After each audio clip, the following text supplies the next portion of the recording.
on, guys? We're back talking about the PSAK-47, this particular one being the most AR AK-47 to ever exist. It's just trying to catch up with the times, boys, and I gotta say this one has done it better than any that I've ever seen, so that's a cool thing on this thing. We're talking about a shooting review. We've already had my first impressions, and there's a distinct difference between your first impressions of a gun and after you shoot it, because if you don't shoot it, you don't really know how this thing works, especially with you and your accessories and how you interact with all of them and stuff like that. And every gun has its own little intricacies and quirks that you don't find out until you get it hot, you get it running, and then you just see how all the little stuff comes together. So that's what we're going to talk about right here. And you can see there's an elephant in the room. I already changed the stock. So something interesting about the AK platform is that it was never designed with optics in mind. It was always designed to have iron sights. And every AK that I've ever seen has a built-in front iron sight, like these super old like M16s and stuff. And then it usually has an iron sight built in right here, but this one has it put way back here, and it's just a circular aperture back there, and it works pretty cool, kind of like a ghost ring kind of thing. But you come into an interesting thing with the AK, because the bolt is way up here, and then you have the barrel and bore way down here, and then the stock is in line with the bore way down here. So you have a lot of space. Even when you're just using iron sights, your height over bore is pretty high, whereas in AR, everything is kind of running right up here where the bolt is, and then you have your optic or sights right above it, so it's much smaller height over bore. Now, where this comes in weird is when you put optics on this gun, because now you have a regular AK stock, and like I said, the stock's way down here, and then, I mean, even if you put the M4 buffer on, same thing, with the original stock, your cheek ends up way down here. And then your optic, if you have a riser on it, ends up way up here. Or what other AK guys do is they'll put the optic either on a accessory rail down here, because not all AKs have this really convenient 1913 on the top of the dust cover. So they have to put this extra accessory that's a bracket, optics mount, comes up over the top and does exactly what this does, but it's a little bit more stable, supposedly. So what they do is they have the low riser, so it just sits right on top of the 1913 rail. The problem with this is that now you have a co-witness that is constantly there, and then you're muddying up your sight picture. I don't like co-witnessing irons through my optics. I want my optic window perfectly clear at all times. I don't want anything distracting going on. I don't care if they're just black. It's distracting and I don't want it there, and it pisses me off, especially when they're behind it. And no thanks. Even on my pistols, I don't like it. So definitely not on rifles. So I want a riser to come up. This one has a nice hole in it, so you actually can see these iron sights through that hole in the riser, which is actually really cool. People who are like, oh, then you don't have a backup irons. You do. You can see right through there. But this is where the problem lies, is now you have the optic way up here. If I have my cheek weld down here, my eyes are in line with the iron sights where the AK sights originally were. So it kind of works out if you're just using irons, or you have that really low optic and you don't mind the co-witnessing irons.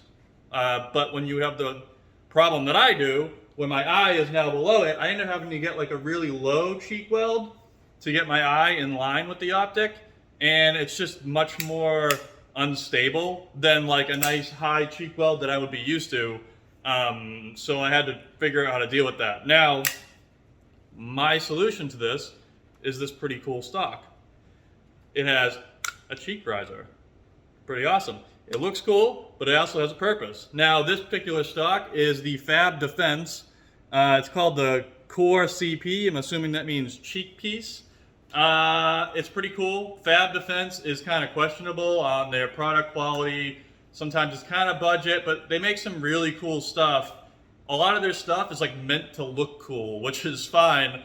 But also often enough, it actually, I have a few of their things, and it kind of pans out that they're actually pretty quality products once in a while. Sometimes you get some duds, but this particular product has a use case, and this is one of them, where you really want to get your cheek in line with your optic window. And now, with this cheek riser up there, now I can bring it up, I get a perfect cheek weld, and my eye, you can see, is right in line with that optic. It works really good. This is a perfect solution for AK guys. I mean, the only downside is that you're not going to be able to fold your stock. I don't care about that personally, but I mean, you guys are making so many concessions if you pick an AK for your go-to rifle that, I mean, your non-folding stock, fuck it. So, this is also funny though, when you go to sight this thing in, you have like a 10-foot height over bore for your optic, so it's kind of funny when you're shooting up close. You pretty much have to aim at their head to hit their chest. Fun. So, that is an interesting quirk that I figured out by shooting this particular AK and how it's set up. And then I found solutions. This thing, it clicks twice, so you can have 1 click, 2 click.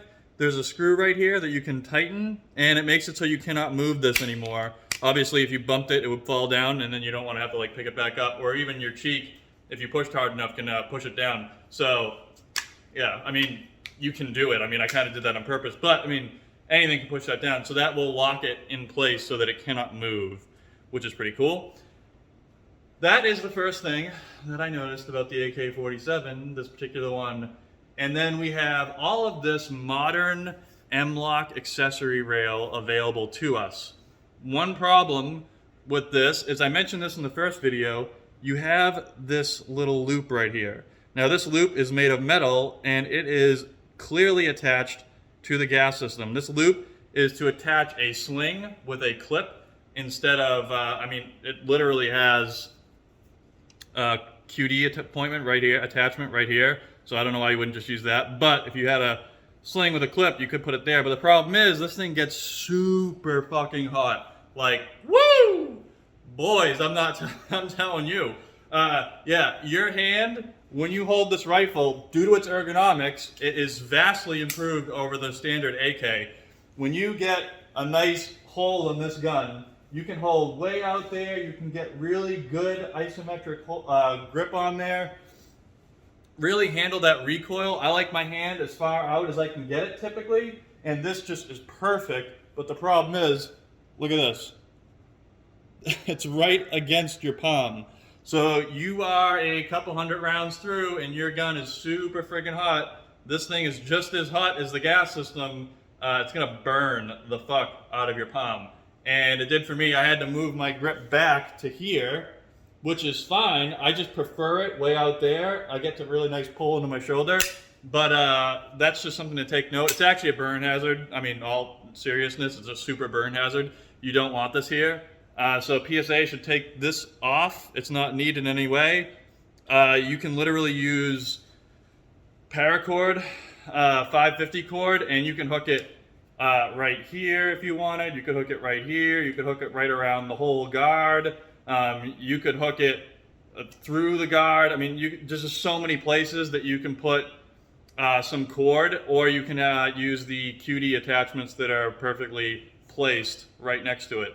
So you have your choices. This thing is unnecessary and it gets way too hot.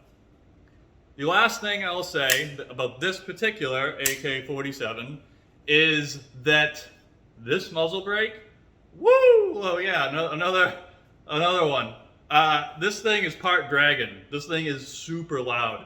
And if you put a couple hundred rounds through this thing in an indoor range, you're gonna have a headache. This brake is gonna break your head. And everyone at the range is gonna be like, as soon as you let a round off, they're gonna be like, what the fuck? Like they're gonna think someone's shooting 50 BMG. It's like if you bring a Draco or this thing, an AK with a huge brake. For some reason, 7.62 by 3.9 is really, really loud. Has anyone else noticed that? I've noticed that. It's very loud. Every time someone's shooting something like that, I'm like, that's pretty loud. What? And then it's just an AK. Yeah, this thing's gonna do that. Like you're gonna have every other like booth be like, what is that? And then you are gonna be like, wow, my head hurts. So double up in hearing protection with this brake. It is very cool that it's a QD attachment for a silencer. I don't have that particular silencer, so I have to change it out to work with my silencer. But Yeah, it works well, but it's loud, so that's to be noted. Other than that, this is my favorite AK that I have ever shot. I've shot, I don't know, like half a dozen of them, friends and stuff, and I've trained with them, and this is the best AK-47 I have ever shot, regardless of how much it costs. So that's one of the big things I want to point out here, boys, is this thing costs $1,000, and it is the best, most capable, most up-to-date, and most effective AK I have ever seen and ever handled. I mean, that is something to say. It was 100% reliable. One thing I can say about this optic, because people are probably going to be wondering, is I did test it when it comes to whether or not it would hold zero. Now, when I shot this gun, I will tell you that at 25 yards standing, I got probably like a 2-inch group.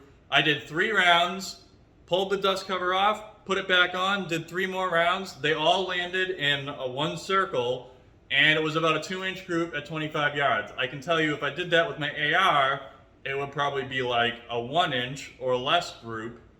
I mean, you can really tack them in there with an AR. I don't know if that is inherent accuracy to this, or if it was just a combination of how I was shooting it that day. I mean, typically I just found that I would get a little bit better accuracy out of my ARs. I did not bench rest this to test the accuracy, but all I can say is that this thing holds zero enough for me. It was plenty accurate and amazingly fun to shoot for me. So as far as I'm concerned, this holds zero, and it's completely effective to mount your optic on, and there's no sense in putting more weight and complexity on your gun by having an optics mount on the top when you get this particular version of the AK-47.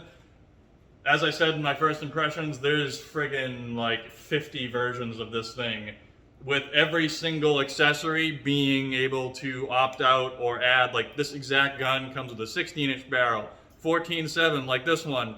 It comes with this handguard. It can come with an M4 stock or a folding stock. It can come with or without the dust cover with the pick rail. So like there's just so many different options for this thing.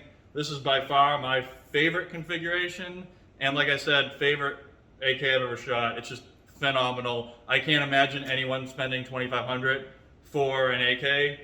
I honestly can't, after shooting this thing and how well it performed and how well all the stuff just functions. What I can say to that is maybe if you're a collector and you want like nice wood and stuff like that, maybe this just isn't your bag. But if you want like a functional AK that is as up to date as possible, and if you're looking at that Russian shit they're using right now, this is way better than what they're using. So this is already a step in the right direction. But like I said, if you are looking for a functional AK, this offers the most functionality that I have seen out of the AK platform, even though it has some of those downfalls, like the height over bore shit. You just got to deal with it. That's just how the AK is designed. And yeah, I mean, I highly recommend this gun. If you guys are interested in this gun, totally buy one. Just go ahead, just buy it. It's friggin' awesome. It's super fun. Most of us that buy these already have ARs and we just want something else fun. That's me. That can be you too. This is the choice. All right, guys, there's my review of the PSAK-47. It's friggin' awesome. Catch you later.